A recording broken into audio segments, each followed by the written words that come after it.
Hello, I'm Hazem Seeker. This is Counting the Cost on Al Jazeera, your weekly look at the world of business and finance. This week, voodoo economics. U.S. President Donald Trump puts forward his plan to cut taxes for America's wealthy and big business. A tax is one of the reasons pitting Catalonia against Spain. The northeast region wants to go it alone. We'll look at the economics. Plus, Carmageddon, what's behind the collapse of Australia's auto industry?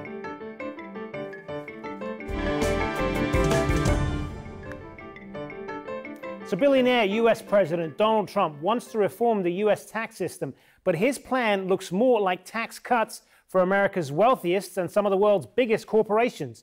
Although it's yet to be fleshed out, it is based on the idea that the cuts will pay for themselves with the economic growth they generate in the years to come. Yet in the history of US tax cuts, that has never happened. They call it supply-side economics. It's been done before, and George H.W. Bush famously called it voodoo economics. It's likely to push up the deficit, and opponents say it'll deprive the government of money to spend on things like healthcare or social programs. Well, the Tax Policy Center calls it a giveaway for the rich. Those who earn more than $400,000 a year get rates chopped from more than 39% to 35%. And Trump wants to slash tax for big business from 35% currently to 20%. Wall Street analysts say it could mean companies see a double-digit boost in profits. The tax code for business is in need of reform. Currently, it's full of loopholes. The Institute on Taxation and Economic Policy says up to 73% of Fortune 500 companies have at least one subsidiary in a tax haven. But Trump is likely to set very low tax rates to get companies to bring home offshore profits. Again, analysts say not enough reform here and another windfall for companies like Apple. Meanwhile, tax disputes are brewing across the Atlantic over the way big US tech companies are taxed. The European Commission is trying to figure out how to claw back revenue from Apple. This week it said it will take Ireland to court to force it to recover $15 billion from the iPhone maker. Ireland and Apple dispute the 2016 ruling by the EU. It says the world's most valuable company received illegal state aid.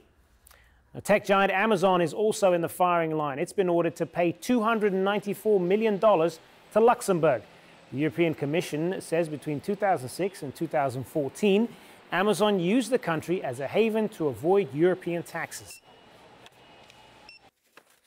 All right, well, joining me from New York now is tax expert James Henry. James is a senior fellow with Columbia University on sustainable development and a global justice fellow with Yale University. Thanks for being with us. So I want to ask you, first of all, just broadly speaking, is this a tax plan that is going to benefit most Americans, or is it largely going to benefit the wealthy? Well, I think it's pretty clear that this plan was set out by Goldman Sachs. And so, the Gary Cohen, who's the former president of Goldman Sachs, is now Trump's leading economics advisor. The plan calls for a fairly radical change in the corporate income tax to what's called a territorial income tax. Major companies like Apple and Google, which have parked a lot of money in tax havens offshore, about $2 trillion, would be able to bring that back at a very low tax rate. And the rate that Trump has been talking about is a 15 to 20% nominal rate. But nobody pays that now. Most of these big companies have figured out ways to avoid that. So this is a real sort of cash giveaway to major MNCs. Ordinary businesses are already, on average, paying less than 12% in terms of the effective income tax. So it's not going to help them. What it is going to do, though, is set off a real international tax war between countries. This is going to be we had already a lot of tax competition among countries. And I want to ask you as well, how is this going to affect the situation with the European Union? It's bad tax policy, and I think the EU would be upset because they would see the United States converting to a kind of territorial tax, basically continuing this kind of global tax competition and the race to the bottom we've suffered from for quite a long time. This is just a complete reversal to all the progress we've been made on getting a handle on base erosion and corporate tax dodging. A number of analysts are saying as well that this is going to blow a massive hole in the U.S. Budget. So if that is the case, and you're giving out more than you're getting in, who's going to pay for all this? Well, it's going to be transferred to middle class and the poor in the form of bigger deficits. I think, we're still uncertain about what the exact numbers are because the Congressional Budget Office hasn't scored this thing. But it's at least $3 to $5 trillion of increased government spending over what the government is taking in, increased deficits. So we're seeing, some Republicans already expressing concern about this. Yesterday, Senator Corker was saying that he couldn't vote for a bill that blew up the deficit this way. And the Tax Policy Institute's projection in the U.S. is that the middle class there will end up paying more, actually, over a period of 10 years. What do they base that on? Well, I think they're basing that on the fact that they're actually raising rates at the bottom in the individual income tax side here and getting rid of some of in the proposals that we've seen, and these are all very sketchy, kind of back of the napkin type planning here. There are substantial reductions in the standard deductions that many middle-class Americans have taken for example, state and local income taxes. So I think we're just beginning to understand how bad this bill is. It's no question that on the corporate side, it's a giveaway. On the individual side, I think there's some debate about the actual impact. The United States does need a tax reform and tax simplification. But this is a regressive reform. It will basically transfer the burden of taxation to the middle class and the poor in the form of inflation longer term, deficits that are increased, and increased tax competition with poorer countries. All right, James Henry, thanks very much for being with us. Thank you. Good to be with you this morning. Well, still to come on Counting the Cost, imagine a football team put together on social media where fans have a say on who they'll play next. We'll take a look at how it's changing the game. Now, some analysts have named it Carmageddon. This week, Toyota ended 54 years of production in Australia. But later this month, another car maker will stop production, and with that, cars will no longer be made in Australia. As the entire industry collapses, thousands of jobs will be gone. As Andrew Thomas reports now from Sydney, the changes also point to new economic drivers. Toyota started making cars in Australia back in 1963, and in the 54 years since, more than 3 million Toyota cars have rolled off its production lines in this country. The closure of the factory in Melbourne will see the direct loss of 2,500 jobs, but a further 3,000 people depended on that factory for their livelihoods because they worked in supply chain companies.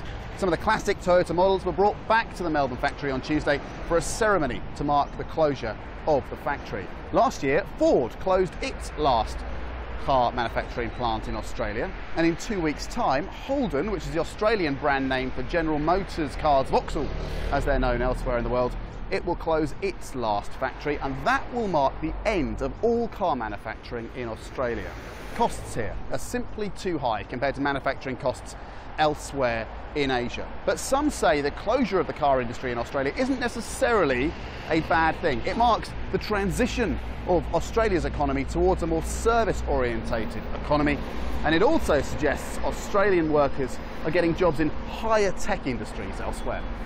Now, the auto industry is going through a big change. Every major car company says they'll have fully autonomous vehicles on the road before 2021.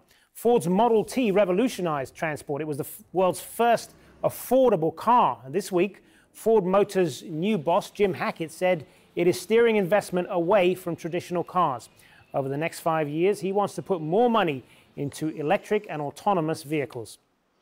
British taxpayers could be hit with a nearly $80 million bill after the collapse of Monarch Airlines, the country's fifth biggest air carrier. It will have to pick up the tab for flying passengers home. Niamh Barker has more from Gatwick Airport in London. Monarch's demise is a major blow to Britain's aviation industry. The collapse has left 110,000 customers stranded overseas. A further 300,000 future bookings have been cancelled. More than 2,500 people are expected to lose their jobs. At Gibraltar Airport, passengers awaited news of replacement flights. The British government's asked the Civil Aviation Authority to charter 30 aircraft in what's been described as the largest peacetime repatriation of British citizens. This is a hugely difficult day for passengers, for staff. We've been working with other tour operators, other airlines over the last 24 hours to try and make sure that there's the earliest possible opportunity for people here to rebook their holidays. The collapse has been blamed on an increase in aviation fuel costs and a slump in the value of the pound following the UK's Brexit vote. Monarchs also face tough competition from other low-cost carriers, especially on Mediterranean routes.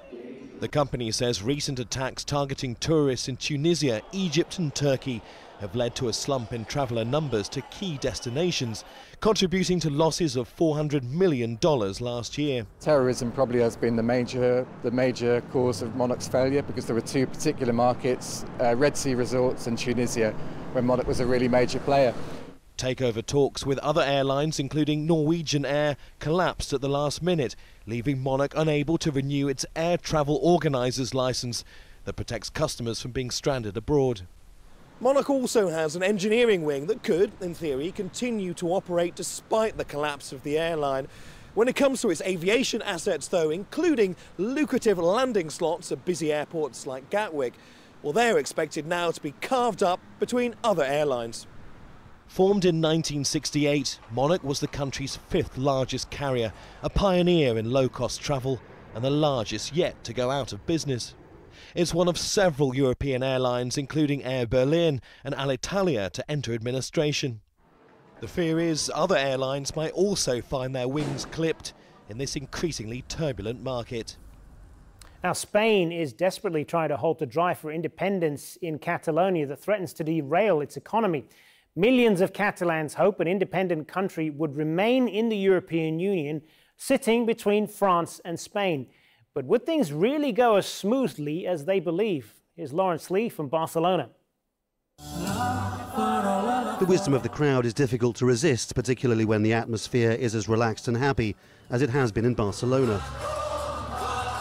The sing-along here is to a protest tune dating to the Franco dictatorship, when Catalan traditions were systematically repressed. That every teenager knows the words speaks volumes about the historical enmity towards Madrid. So secession beckons. Can Catalonia go it alone? Why not give it a try, they say. Democracy is pure and beautiful. Do you think Spain is a proper democracy or not? No, it's not. It's not. Not when they are believing that they have the power to shut us up and to beat us up. From the point of view of the economy, they are keeping part of our money and they are not returning back. You know, and they are spending a lot of money that we also pay for their things, not for everyone. The Leave Spain camp here has all the momentum. They think historically this is their time in the sun. The idealised version of events that's often presented to you here is of a Catalonia unchained, free from the tyranny of Madrid, an independent sovereign republic, able to make its own way and sit happily among the European community of nations. But would things really be so simple? Of course, another European country voted for historic change recently too, the UK to leave the European Union, but the essence of the argument was similar. We want to be free from the control of others. It was convincing enough to win the argument, but now the UK is riven with disagreements and the EU is blocking its key demands. So when you ask pro-independence Catalan MPs how they can possibly stay in the European Union when Spain would veto it, you get answers slightly less inspiring than the mood of the crowd. What happens if Catalonia gets stuck outside the European Union? As long as I would not like this prospect to happen, I could live perfectly several years outside the European institutions. Really? Yeah, sure. You need to realize that Switzerland, Norway, Iceland, Liechtenstein are not a part of the European Union, institutionally speaking. And exactly like a Brexit campaigner, Catalonia could be then like Iceland or Norway. That's what they say too. Well, we are not saying this. We are not saying we could be like that one. We are saying those guys have economic arrangements with Europe. All the difficult, comparable questions the UK never asked itself: borders, trade agreements, the rights of Catalans in Spain and Spaniards in Catalonia. Nobody's bothering to ask about any of it. But if they do jump off the cliff to independence, they will have the European Union to deal with. It could be incredibly messy. Catalonia is Spain's most productive region and generates about 20% of the country's GDP and roughly a third of its exports. The region contributes 21% of the country's total taxes, which is reportedly more than it gets back from Madrid. Catalonia also attracts a record amount of investment. It has a significant biotech industry, for example. Nearly a third of all foreign corporations and production facilities represented in Spain are based in Barcelona or its outskirts. Joining us now from Newcastle in the UK is Klaus Vistesen, Chief Eurozone Economist with Pantheon Macroeconomics. Thanks very much for being with us. And now, already as this political impasse rolls on, it's already having economic implications. The shares in the two main regional banks in Catalonia have plummeted. What implications is this going to have for savers there to begin with? Well, I mean, the implications for savers at the moment are not that high, in the sense that just because the share price falls doesn't mean that it means anything. But I think what you refer to is this notion that some banks have said that if Catalonia declares independence, they'll move their headquarters out of the region, because of the fact that Catalonia will find itself being outside the EU and outside the Eurozone. And that certainly has implications potentially for savers, to the extent that they have money in banks that don't move, right? So if you have if you have deposits in a bank in Catalonia, and Catalonia suddenly decides unilaterally to secede from Spain, and you know that bank doesn't have time to move, then yes, it's those deposits will no longer be euros. And what they'll be, I'm not so sure, but they'll certainly be worth less. And is that continued uncertainty about what Catalonia's place would be in Europe and so on, that's having effects on Spain's economy as well, isn't it?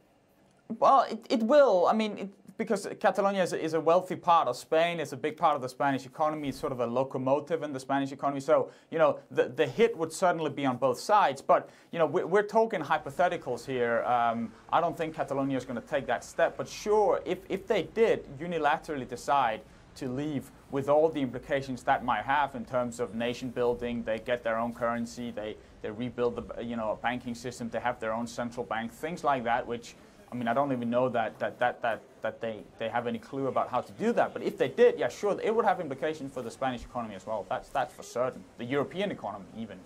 I want to come back to something that you suggested earlier, which is that you don't believe that things would get to this point. Just explain why you believe that, and what would be the economic calculations in all of that. Well, so my reading of the situation at the moment is that despite sort of what we could call the mainstream media, the narrative is that Catalonia has no friends, right? Nobody supports Catalonia. There's no support in the international community for Catalonia. The Spanish majority, the people of Spain, is backing a hard line, in my view, from the government towards Catalonia. This is exactly why the Spanish government is reacting the way it's reacting, by basically saying, look, Catalonian independence won't happen, and why they clamped down on the referendum. And also in the EU's hands are tied. The EU can only say what it's said so far, namely, that there has to be dialogue, no violence. They try to de-escalate the situation, but this idea that the EU is on the Catalonia side here is wrong. I mean, flat out. That Catalonia is going to call, if they secede, their first call will be to Merkel, Macron, I suspect, but they will find no friend there, I think. And how would you assess the Spanish economy overall? Where is Spain's economy right now? Well, the Spanish economy is doing very well at the moment, in part also because of strong activity in Catalonia, but not only that. So this is very unwelcome from the point of view of the Spanish economy, which is also why I think that the government is being so quote-unquote heavy-handed, both in terms of its political rhetoric and in the way it tried to scupper the referendum over the weekend, because nobody needs this in Spain right now. The Spanish economy is doing all right, and so this idea that Catalonia wants to leave because they think they're paying a little bit too much tax to Madrid, which is please understand, this is a narrative of the situation that I'm giving here. There are other perspectives of this, but I think this perspective is the one that many Spaniards see, and this is why you have this rather strong face-off between the two regions, between Madrid and Catalonia at the moment. All right, Klaus Vistesen, thanks for being with us. Thank you. Thanks for having me. Now, the digital security industry says there are two types of companies, those that have been hacked and those that don't know they've been hacked. This week, web services provider Yahoo admitted that every single Yahoo account in existence in 2013 was hacked. That's 3 billion accounts, 3 times the number it disclosed last year when it reported the largest hack attack in internet history. Yahoo's internet assets have now been bought up by Verizon, and its new owner may face legal action over delays in reporting the security breach. And finally, imagine a football team put together on social media where the fans are the ones who influence who they play next. That's what's happening in the UK. And as Sarah Khairat found out, millions of fans can translate into millions in the bank. Their first ever game was managed by one of English football's biggest names, Rio Ferdinand. I want you to each go around the change room and put your name. But this isn't a Premier League team. This is Rebel FC. Let's go! A love of football is what unites this alliance of social media influencers, YouTubers and vloggers. The grassroots movement mixes football with entertainment. Aside from live matches, glimpses of behind the scenes, fan punditry, pranks and challenges, they make up most of their online content. I started uploading the first video on YouTube. It all went really well from there, and I continue to put it on Instagram, Twitter, where all fans can sort of follow it and keep up to date. And it's those fans who came to see their idols in person at this event in London. I want to meet today the Sidemen, Rebel FC and YouTube All-Stars. While the football teams regularly engage with their fans online, this was also a chance to meet them face to face, share a stage and pose for a selfie. There are 10 social media football teams in the UK and their audience following is growing by the day. But it's this interaction here with the fans, offline and online, that the football teams say is behind their growing success. And as one of the world's leading football freestylers tells us, authenticity is key. You can actually ask, okay, who do you want to see us play next? And they can actually have their input in it. And as soon as you can engage with the audience, that's what takes it to the next level. All right, mate, how you doing? And welcome to the final episode of the Wembley Cup. And that's exactly what Spencer FC did, playing 2 finals at Wembley Stadium, which pulled in over 20 million online views. And we are on our way. On a week-to-week basis, some matches played by these teams average more than 600,000 views per video. That's a bigger online following than some games receive in the lower leagues of English football. While most of their followers are millennials who keep coming back for more, convincing traditional football fans might not be that easy. Me, I don't really like them. Don't watch them. I prefer coming to a real game. While social media football teams say they aren't looking to replace traditional football, they do believe their biggest appeal is relatability. Especially at a time when fans are becoming increasingly frustrated by how commercialised and non-personal professional football has become. Oh, and it's probably actually easier to get into like one of those YouTube football teams as well, isn't it, rather than like a Premiership one. It's a big market and it's always growing. This has probably got to be the largest crowd for a football match with non-professional football. And by the looks of it, these amateur footballers have found a winning formula to kick the ball and their businesses in the right direction. That's our show for this week. Get in touch with us by tweeting me at Hazem Seeker and use the hashtag AJCTC when you do, or drop us an email. countingthecost@aljazeera.net is our address. There's more for you online at aljazeera.com/CTC. That'll take you straight to our page, which has individual reports, links, and entire episodes for you to catch up on. So that's it for this edition of Counting the Cost. I'm Hazem Seeker from the whole team. Thanks for joining us. The news on Al Jazeera is next.